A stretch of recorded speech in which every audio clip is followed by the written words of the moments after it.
صغير تخين رفيع مثلا عمال بيضرب فينا هنا لينا لينا يحط عليه انت بتضربني ليه؟ هو انا عملت لك ايه؟ لا لا قول معايا انت بتضربني ليه؟ هو انا عملت لك ايه؟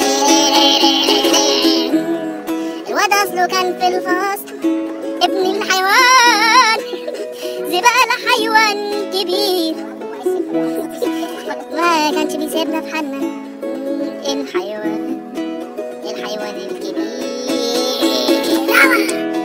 انت بتضربني ليه؟